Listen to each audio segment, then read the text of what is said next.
Hello à toi, c'est Céline Delansens qui t'aide à révéler tes pouvoirs. Aujourd'hui, je veux te parler de la peur. Suite à la dernière tente rouge que l'on a faite il y a à peine une semaine, euh, le sujet qui a été tiré au sort a été qu'est-ce qui m'empêche d'être qui je veux? Vaste sujet et sur lequel on a bien discuté pendant 2 heures. Et sur lequel je suis revenue toute cette semaine et j'ai eu quelques situations qui m'ont fait voilà, me pencher sur les difficultés que l'on a à être et à faire, et notamment par la préparation de mes prochains ateliers, j'en suis arrivée à la peur. Alors aujourd'hui, je vais te parler de la peur.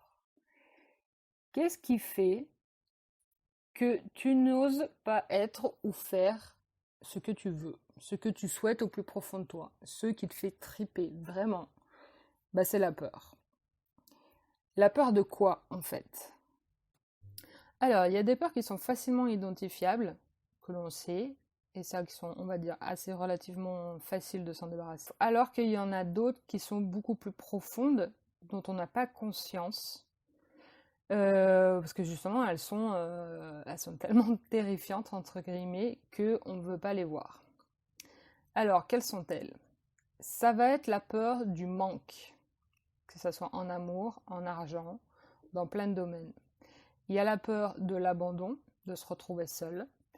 Il y a la peur du lien, donc que l'on soit suffisamment en lien ou pas assez, ou de le perdre.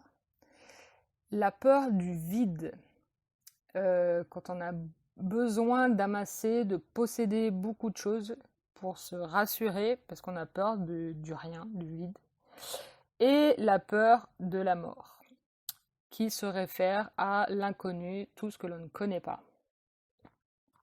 Les peurs sont liées à des croyances, croyances qui sont issues de l'éducation ou de tes expériences précédentes. Alors, comment on fait pour identifier sa peur ou ses peurs? On va en commencer, on va en faire une par une. À notre niveau, c'est déjà identifier quand est-ce que tu as peur, à quel niveau de ton corps tu as peur, où est-ce qu'elle se trouve, le ressenti négatif que tu as, où est-ce qu'il se trouve dans ton corps, comment se manifeste-t-il, dans quelle situation, avec quel type de réaction, de personne cela apparaît. Et après, tu vas t'interroger sur son origine. D'où est-ce qu'elle vient? Et donc, comme je te le disais, est-ce qu'elle vient de ton éducation ou est-ce qu'elle vient de toi selon une expérience que tu as eue qui t'a tellement bloqué elle est apparue que finalement, tu as mis en place toute une stratégie pour ne plus avoir à affronter cette situation. Et ensuite, ça va être le fait de la découper, de l'analyser pour la déconstruire en fait. Et en faisant ce travail, tu vas t'apercevoir les mécanismes que tu as mis en place pour alimenter, pour nourrir cette peur, afin de trouver, on va dire, tout un système de sécurité pour te permettre de rester dans cette zone bien connue qui t'empêche de changer, parce que c'est une zone, enfin ce qu'on appelle rester dans sa zone de confort en fait. Quelles vont être les idées, les pensées que tu continues à alimenter pour nourrir cette peur? Grosso modo, quelles sont les excuses que tu te donnes pour pas faire ce que tu veux réellement faire? Alors, tu peux commencer par écrire une phrase du style j'ai peur de parce que. Et là, tu commences à déconstruire, à mettre à plat, à prendre de la distance avec cette peur en analysant ta façon d'agir et de réagir face à cette peur. Une fois que tu as tout bien déconstruit, donc ça peut prendre un certain temps selon le type de peur aussi, selon si elle est plus ou moins profonde, puis tu reformules cette peur en décidant, en te donnant l'ordre de ne plus avoir peur de telle chose. Ainsi, tu vas apporter de la conscience sur cette illusion de peur que tu as et grosso modo amener de la lumière. Ce que l'on peut faire aussi, c'est en revisitant cette croyance, cette peur que tu as, on peut le faire en extériorisant cette chose dont tu as peur, en lui donnant une forme, en la représentant par une couleur, une forme, une odeur, une texture. Trouver le sens qu'elle a pour toi, la forme, afin de la distancier, pour s'en désidentifier. Souvent, quand on a peur, en fait, c'est quand on a un manque de foi, un manque de confiance profonde en soi, de savoir que l'on a les ressources de faire face à telle chose, et un manque de confiance en la vie. De penser que tout ce qui arrive est là pour nous apprendre quelque chose, afin d'expérimenter cette nouvelle chose, de te permettre justement de révéler les ressources que tu as en toi. Alors, il faut accepter de jouer le rôle de vivre l'expérience juste pour l'expérience, sans attente particulière de succès ou d'échec. Car en fait, la peur n'est qu'une illusion pour nous protéger de quelque chose dont le mental a bien identifié et pense que c'est le mieux pour nous. Or, en fait, elle nous empêche d'aller vers le nouveau, vers cette transformation que l'expérience nous apporte pour découvrir qui l'on veut être dans telle situation. Il n'y a que l'expérience elle-même qui permet d'annuler la peur. Il n'y a qu'en expérimentant que l'on peut identifier, traverser et transformer la peur, l'idée que l'on avait de la peur, pour se rendre compte qu'en fait, ça n'était qu'une illusion. La vie va t'amener des expériences, on va dire, dites négatives, justement à chaque fois que tu seras prête de réexpérimenter cette émotion, cette peur dont on parle actuellement, parce que c'est le bon moment pour toi de l'expérimenter pour la transformer. Tu ne peux pas annuler une peur, surtout si elle est profonde et surtout si elle n'est pas issue de toi-même, si tu ne l'expérimentes pas de nouveau.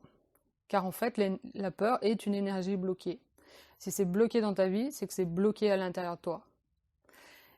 Les nouvelles situations vont t'amener à revivre pour te permettre de refaire circuler cette énergie. Et tant que tu ne voudras pas revivre cette expérience, de transcender, de la transformer, la vie va t'amener à chaque fois des occasions de le faire. Donc chaque nouvelle situation, c'est l'opportunité, l'occasion pour toi de devenir observatrice de ce qu'il se passe, de sortir de cette identification à laquelle tu crois pour te permettre de regarder ce qui se joue en toi, comment la peur agit en toi et quelle est ta possibilité de la transformer. C'est en acceptant de revivre cette situation, en acceptant de mettre de la distance, de l'identifier autrement, et donc à revivre l'émotion négative, que l'on va valider l'expérience passée dans laquelle l'énergie était bloquée pour nous permettre de la refaire circuler aujourd'hui dans le présent. C'est ainsi que tu vas apporter un regard nouveau sur maintenant toutes les situations que tu vas vivre, car en fait tu vas t'en remettre à ta conscience supérieure en n'ayant plus peur de regarder la vie telle qu'elle est, dans sa puissance créatrice et son potentiel d'évolution pour toi et pour les autres. Car dès que tu acceptes de revivre cette expérience, c'est une occasion de transformer, de transmuter cette énergie négative, de l'observer et de voir qu'en fait ça n'était pas vrai, va opérer un changement de position interne, un changement même au niveau cellulaire qui va faire que ton énergie ne sera plus la même avant l'expérience et après l'expérience. C'est là où en fait, en changeant d'énergie, de posture interne, on va changer notre environnement. C'est-à-dire que ça va enclencher des modifications au niveau de tes relations et au niveau global de tout ce qui va, toutes les personnes et tous ceux à quoi tu es confronté dans la vie. Et c'est là où ça peut être un peu difficile parfois, parce que ça veut dire qu'on va être c'est pour ça qu'on veut pas changer, parce qu'on a peur de souffrir, et que aussi on a peur des changements que ça enclenche chez les autres, par rapport à nous. Transformer sa peur, en fait, c'est aussi accepter de devenir quelqu'un d'autre, d'arrêter de s'identifier à qui l'on croit être, puisque l'on change en permanence en fonction de chaque nouvelle situation. Alors, se remettre en question va permettre d'avoir une vie plus fluide, d'accepter que chacun a sa vérité et que tu as autant le droit, toi, de dire ta vérité et de l'exprimer que les autres. Et plus tu accepteras de changer, d'être dans cette fluidité de la vie qu'elle t'offre, et plus l'énergie sera disponible pour les changements. Plus tu accepteras de changer, plus tu t'accorderas, te donneras de l'amour envers toi-même dans cette possibilité que tu ne te connais pas encore.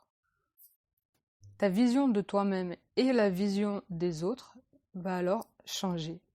C'est-à-dire que maintenant, quand tu vas devenir observatrice, tu vas comprendre que toutes les situations potentiellement désagréables, comme toutes les personnes que tu vas rencontrer, même celles avec lesquelles ça ne colle pas, sont là en fait pour te montrer le travail d'observation à faire sur toi.